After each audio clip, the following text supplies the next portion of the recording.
Olá pessoal, muito bom dia. Hoje é terça-feira, 16 de fevereiro. Esse veículo é um Jeep Compass.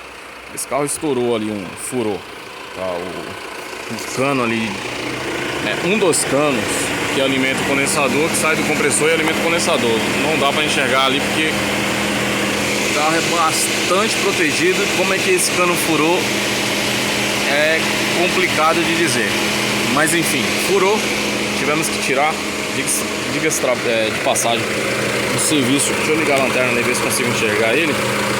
Diga-se de passagem, bastante trabalhoso. Olha ele lá, ó, bem ali naquele cantinho ali, ó. Aí ele acabou furando, alguma coisa bateu nele ali, e daí ele furou. Tivemos que arrancar ele fora, fazer uma solda. Já instalamos, já colocamos fluido refrigerante, o carro já tá gelando. Deixa eu só ver ali dentro como é que tá. Esse pneu tá baixo mesmo.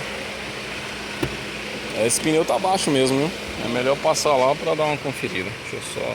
Põe o ventilador de novo no mínimo.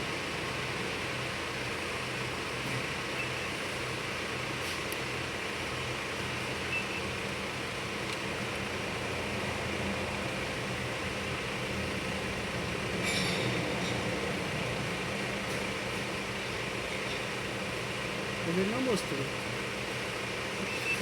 Deixa ele funcionando ainda um tempinho, porque ainda não tá legal.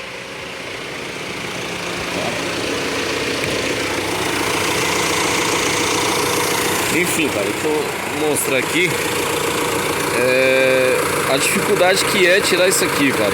Tem que tirar bastante coisa, tirar esses plásticos tudo aqui, tirar esse para-barro. É bastante trabalhoso para chegar a esse abençoado desse cano. Vou mostrar aqui por baixo, tudo vedado, tem que tirar essa chave de proteção até chegar nele ali, ó. Tá?